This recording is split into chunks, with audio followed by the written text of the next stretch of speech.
Hello. So I'm here to make my first video for YouTube, talking about wrestling. Um,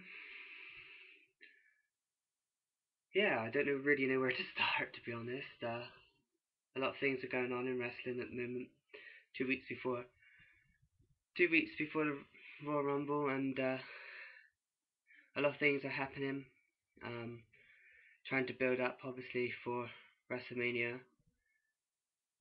Dolph Ziggler being a potential person to be 2011 Superstar of the Year, which is quite weird because this time last year he was only number one in the Rumble and was eliminated almost 2 minutes later.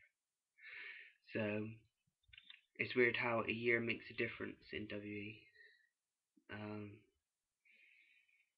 you could always say that about the Miz as well with 2010, and that the fact that he didn't actually have a potential in 2009 really, and then 2010 almost the WWE champion, the Money in the Bank.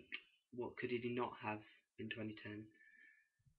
However, Dolph Ziggler gets his chance at Edge at the Rumble. I'll be the first one to admit I'm not actually a big fan of Edge when he's face, but I am a big fan of Edge overall. Um, I think he needs to be a heel, but as WWE need their faces more than their heels at the moment because they got more heels than they have faces.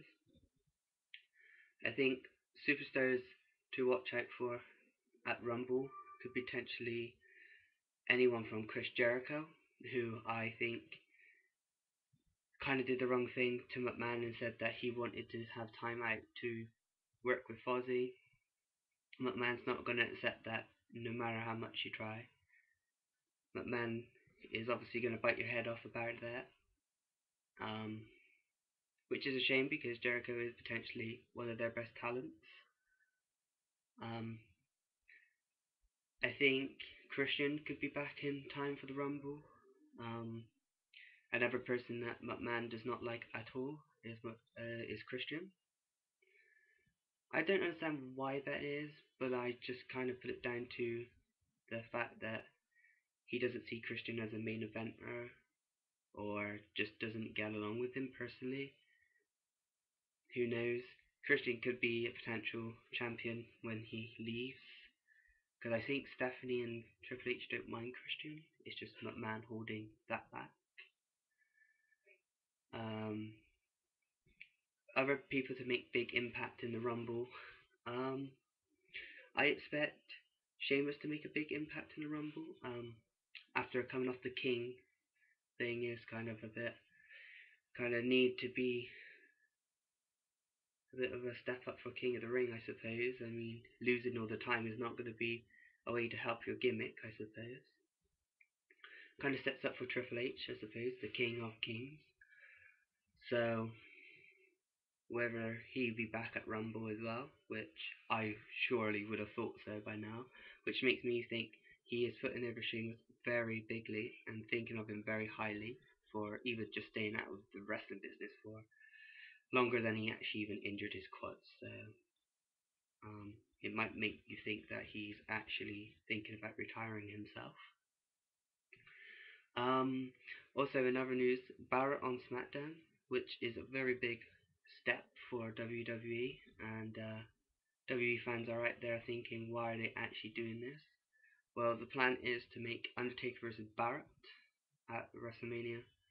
Whether you like that or you don't, I still think this is my argument because if he's good enough to face Cena and Orton on pay-per-views in main events in 2010, then I don't know why he's not good enough to face Undertaker at WrestleMania.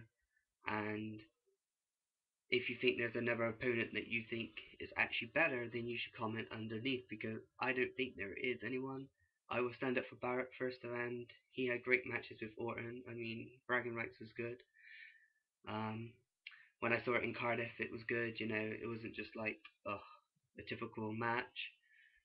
Um, Cena's kind of boring. I'm glad he got sued. I will go out on the first limit. I will say that I'm glad that he got sued because if McMahon let someone else do that if someone else swore and he didn't feel that he should sue Cena, then it would have been a bit unfair if, say, Edge swore, then got sued. So I feel that equal justice is served here. I think Punk as leader of the Nexus, which I'm sure is going to get a new name soon because of SmackDown's um, reign of terror, as I like to call it, because like Justin and Gabriel going over with Slater as well to join Ezekiel and Barrett is kind of the next coming of the Nexus, I suppose. Punk shouldn't be babysitting, simple as that. I just don't see him shouldn't be babysitting, to be honest. But it gives him potential to be a good contender in the Rumble to win. Whether he actually does win or doesn't is another question. The Miz and Orton again at the Rumble. After TLC, some people think, oh god, here we go again, be your typical match. I think it'd be a typical match because it has to be, because no one really sees it as a main event. Or I think Orton's kind of getting that bit of a stalemate at the moment with fans, with him getting the kind of card wherever you hate him or you like him. I don't dislike him, I don't particularly like him either, he's just kind of neutral with me. Miz, obviously, big fan. He's a very nice person in person, by the way, just to let you know. But also to that point, it shows that he's a complete different person from the characters that he plays on TV. And if Miz is booking all this free time outside of WWE, like to do interviews with NBS and ABC and Network and things like that, you expect McMahon to be jumping on board with the freeness of everything, because you know, at the end of the day, if you work for free, you're gonna get a bit more props from your boss. So Miz is doing that, so I don't know if he's kissing ass a little bit. I'll say it, even if I am a Miz fan. Um, I think the Rumble is going to be probably one of the unpredictable pay-per-views of the year, because not a lot of people know this, but I think Chris Jericho's return is probably going to happen. Whether he fits in with the plans that they actually do have is a big question. There's talks that Batista might be back. Not very happy about that. Don't really care for Batista, so that's a bit like, ugh, not again. There's Evan Bourne as well. I haven't spoken about Evan. Evan's obviously injured. Has been since early October when Punk went to Raw for the first time. I think with Punk and that Evan's come across is that taking out Evan is kind of giving this kind of momentum that when he returns, he could actually could receive a bit of a push. I don't believe that Christian's going to get pushed this year. I just don't think McMahon likes him enough. I think, as of things are going so far, I think Raw is potentially the worst show of the week. I find it so boring, so repetitive, that the fact that you always know that Cena's going to be on there shouting his stupid normal crap, it kind of just doesn't make me want to stay up for Raw anymore. So I just watch in the morning after. It's not worth my time or effort to make time for Raw at the moment.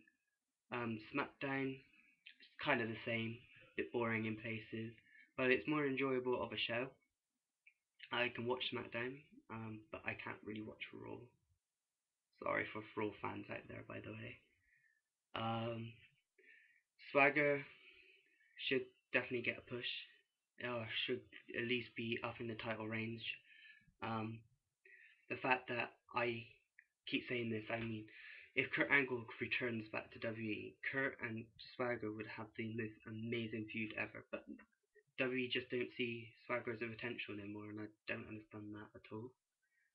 John Morrison should be up there as well. After his match with Miz in Full Count Anywhere, I think he should be a contender to watch out for in 2011. Ted DiBiase should be also over the Cody with the push, but I just don't think that's going to happen either. Shawn Michaels into the Hall of Fame.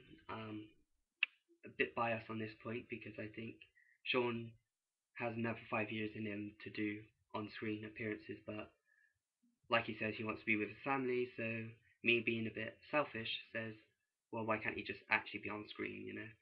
But at the same time, I'm understanding, and I'm happy that HBK is going in the Hall of Fame. But it makes this question though, is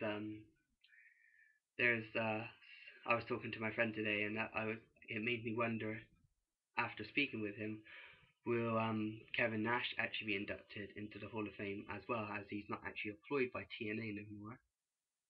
So I just thought that was a bit interesting.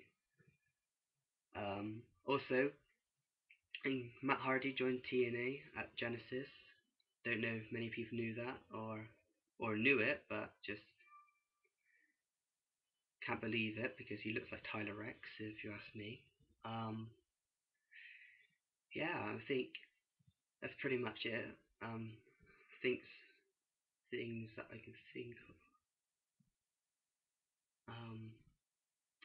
NXT is gonna get banded, gonna get chucked off the air, well, the internet now, because they're bringing back Tough Enough the night after WrestleMania, which is gonna be interesting. Many people are still around from Tough Enough, the first one and the second one, that is still on the roster, aka Miz, John Morrison, Josh Matthews, Todd Grisham.